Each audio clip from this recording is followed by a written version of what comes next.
Oh, hi! You caught me choosing generic soda. Speaking of controversial decisions, let's talk about Howard Chaykin.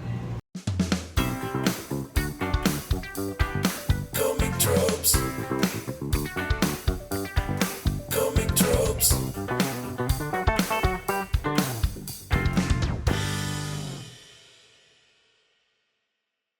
Hello! Welcome to Comic Tropes. I'm your host, Chris.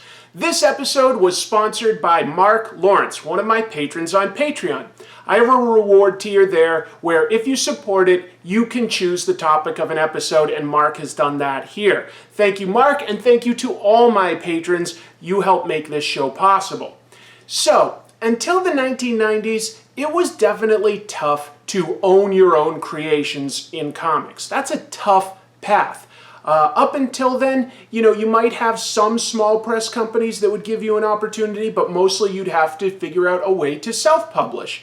These days, we have companies like Image, Dark Horse, a number of other larger companies that will help you see your creation to fruition. There's also a lot of small press companies, and nowadays we can even self-publish online or use crowdfunding platforms like Kickstarter and social media to promote it, and you can kind of do it yourself if you want to.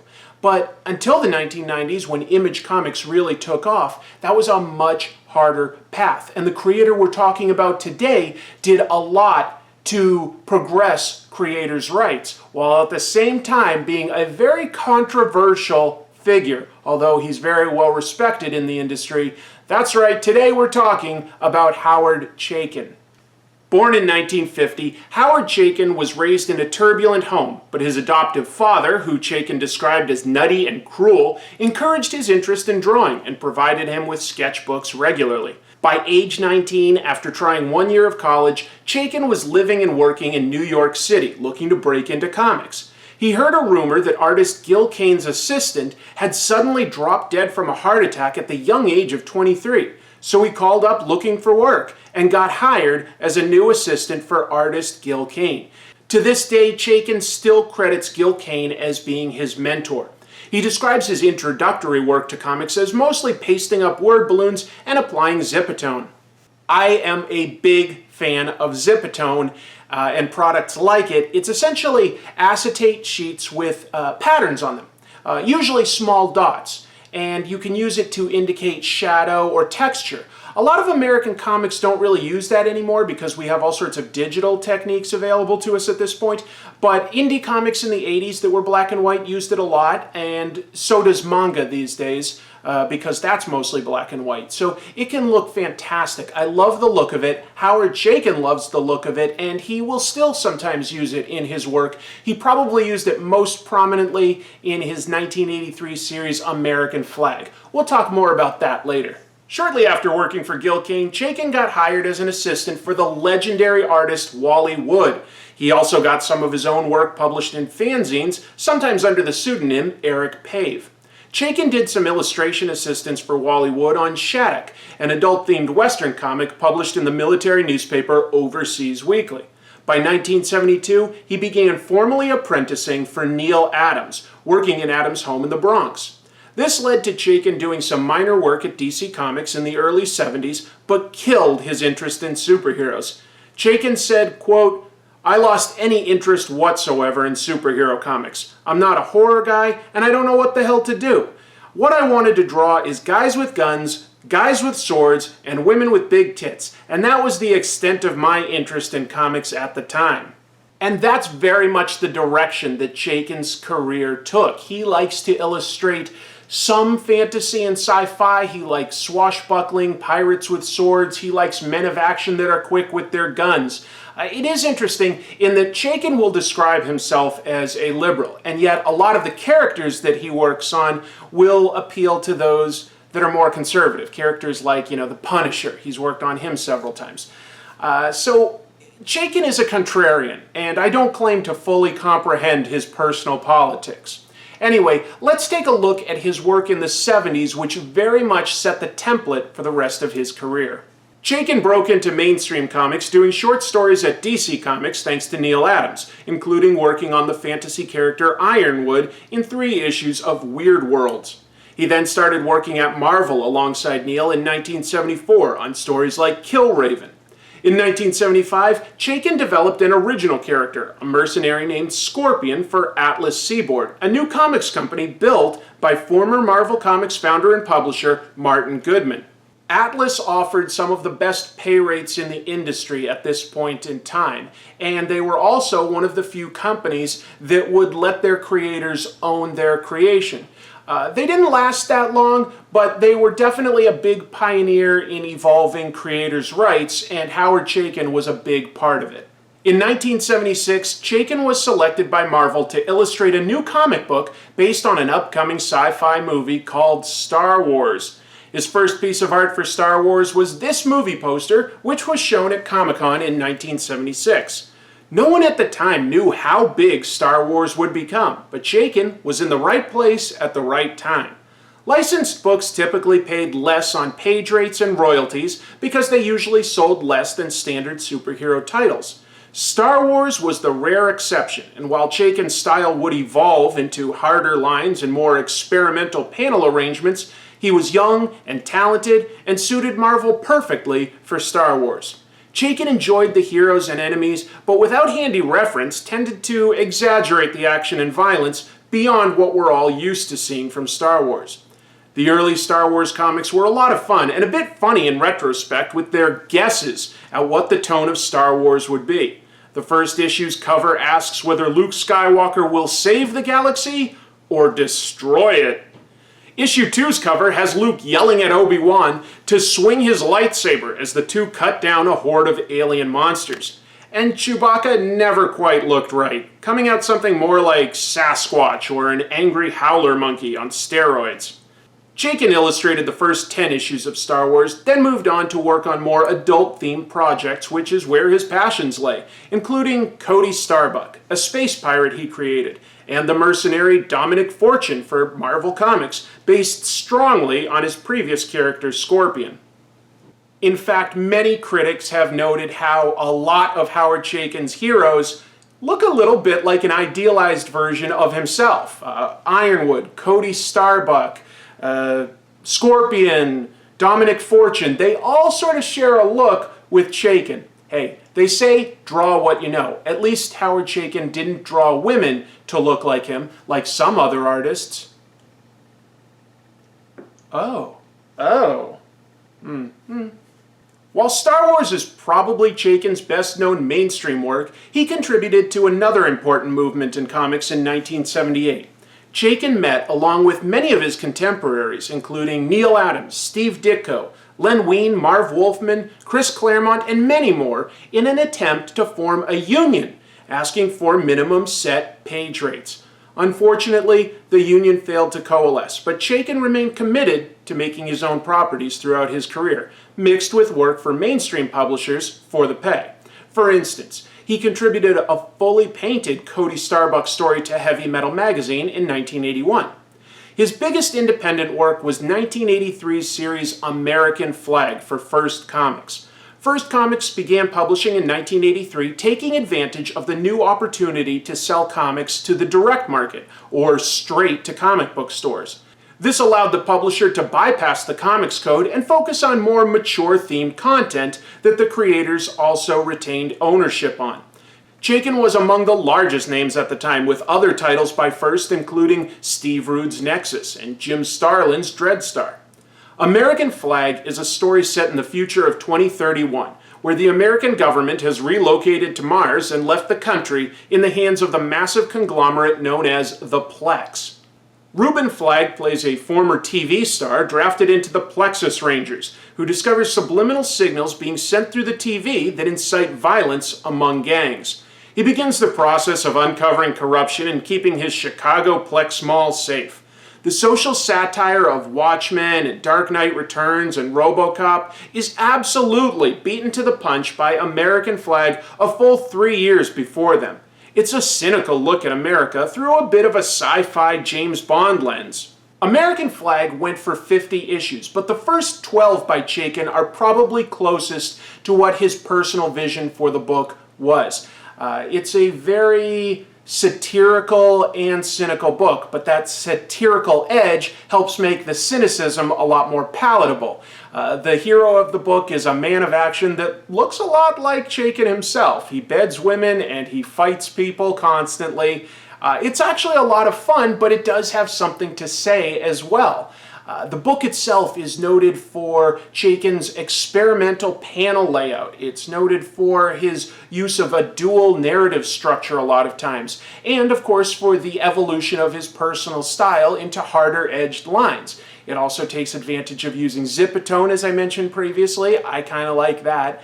And it was First Comic's biggest hit both critically and commercially. The only reason American Flagg isn't as well remembered as Watchmen and Dark Knight Returns must be the lack of superheroes. And Chaykin admits that superheroes don't interest him much, nor does trying to latch on to whatever is popular at the moment, which he calls presentism. Instead, we can see his influences laid bare in just the covers alone. Issue 4 is a nod to the Terry and the Pirates comic strip, and issue 5 has Reuben swinging across the cover like a swashbuckling pirate from an old serial. And when I say Chaykin used unique panel layouts, check out the way he breaks out panels and images in this page from issue 1. We have captions and lettering breaking up the action for us. And if you read the sound effects, it bizarrely evokes 60s surfer rock. Another page is full of tons of information and just trusts the reader to figure it all out. And yet, he pulls back when needed. A love scene in issue 3 is a standard grid panel design, and the suggestive body language and expressions imply more than we're actually seeing. The 80s are arguably Chaykin's creative zenith. After the satirical American Flagg series, Chaykin revamped The Shadow at DC Comics and set it in the modern day, increasing the violence. He launched his own independent series, Times Squared, a fantasy version of New York City that focused on his love of jazz and pulp noir stories. If there's one motif that unites almost all of Chaykin's work, it's that it's all so uniquely American. An obsession with sex and violence and a near fetishization of our major cities. Before the decade ended, Chaykin also revamped Blackhawk for DC. Blackhawk was originally a Quality Comics creation, a World War II flying ace that had a team behind him. DC later bought the characters and created a team version set in the modern day. But Chaykin re-envisioned Blackhawk by focusing on the main character back in World War II in a politically charged story. Blackhawk is a Polish communist who flies against the Nazis and earns honorary U.S. citizen status. But this version of Blackhawk is a fascist. He's fighting for democracy, but it's authoritarian and dictatorial. Again, I can't claim to understand Chaykin's personal politics, but this is yet another cynical story where there's sort of a dark side to even the good guys. You know, the government that Blackhawk works for seems dark, and even the uniforms that Blackhawk wears, they have sort of a fascist look to them. They look like Nazi uniforms, except they're in blue instead of black. So there's always been that sort of subliminal line underneath Blackhawk, and I think that Chaykin just brought it forward. Another interesting thing to note is that Blackhawk himself is the typical man of action, and he almost always has a single cocked eyebrow. Chaykin draws that on a lot of his characters, that single cocked eyebrow. And if you look at pictures of Chaykin himself, he also does that move. If we were to ever fan cast one of Chaykin's books, I think The Rock would be ideal. Shortly after Blackhawk, Howard Chaykin left DC as they proposed to carry a rating system, and he disagreed with the idea. Instead, he created Black Kiss, an erotic noir story. Set in 1980s Los Angeles, it features a search for a sex film, occultists, former film stars, a trans woman, a jazz musician, and vampires. The 12-issue series was released by Vortex and came in sealed plastic bags so the comic shop owners wouldn't have to worry about underage people seeing the adult content. And Black Kiss sort of acted as Howard Chaykin's kiss-off to the comics industry for the next decade, because throughout the 1990s, he started working a lot more in television, working on TV shows like The Flash and Viper and Mutant X. He would occasionally do small work here and there for Marvel or DC, and it was mostly on grounded characters like the Punisher or Blade.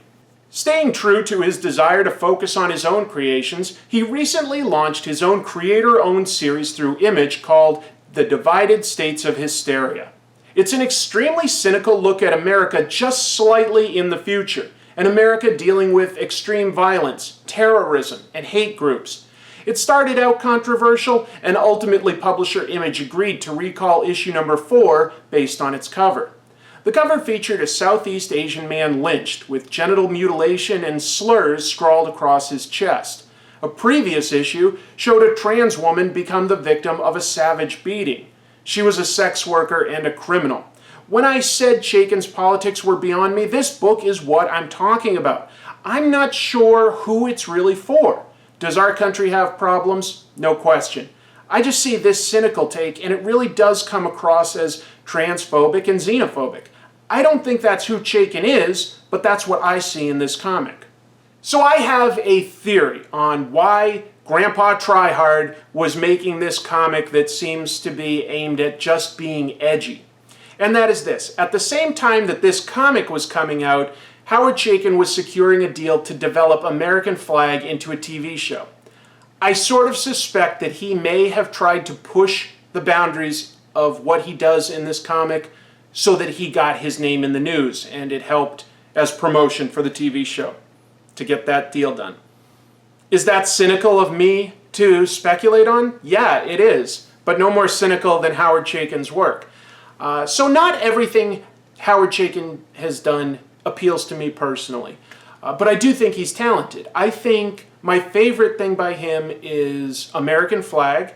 I think that Times Squared is fantastic. I think that a lot of his earlier work on Star Wars was a blast. So I think as an artist, he appeals to me. He's not my favorite necessarily, but I certainly respect him. And you know who else respects him is Marvel Comics, because they still have him do regular seminars with their artists. And Howard Chaykin just talks to them about what working in the industry is like and tries to give them advice and tips. And it must be working because they've done that for a long time. So it must be helping the artists that work for Marvel on some level.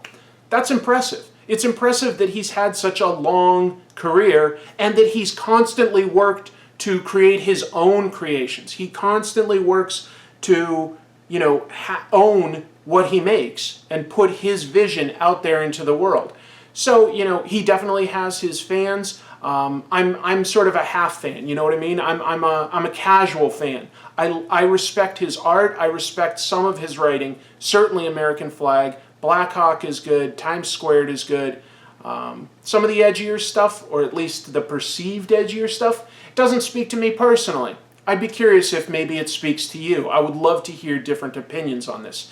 Anyway, that'll do it for this week. But before I leave, let's see if we've got any fan art. We have 5 pieces of fan art, starting with this piece from Wes, aka Roma Ticklin. That's me as NFL Super Pro. So I love it. Thanks, Wes.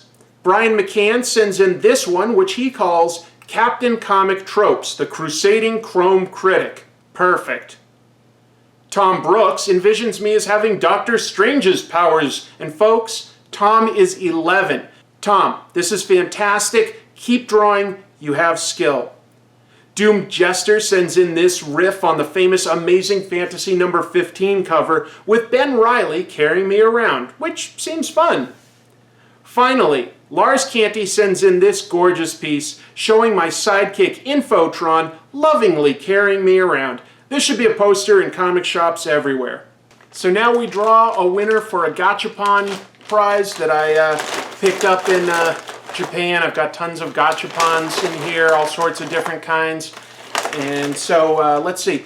Wes has won before, and Tom said that, he didn't want to be entered, so that gives us 3 names. We've got Brian, Doomed Jester, and Lars Canty. Just sort of wrinkle them up, drop them in, just sort of make it fair. And Lars Canty, you won, so now I'm going to draw a Gachapon out. Not sure what this is. Might be Disney. Hope someone you know or you like Disney, because I'm pretty sure that's what's in this, like a Disney princess of some sort. But anyway, thank you all for those amazing fan art pieces. That's the most fun. If you want to send something in, I'll show it. I'll show your website or social media. If you send that along with the image, just send it to this email address and I'll be sure to include it. And then you get entered into a chance to win a random Gachapon prize. So that's kind of fun, right? All right, thank you so much for watching, for subscribing, for sharing, hitting like. That's awesome. Let's smash that like button and try to get up to 12 views on this episode. That's right, I want to get 12 views. I think we can do it. No, you know what? I'm going to set my goals higher. Let's get 20 views on this episode. We can do it together, folks. I'll see you next week, and keep reading comics.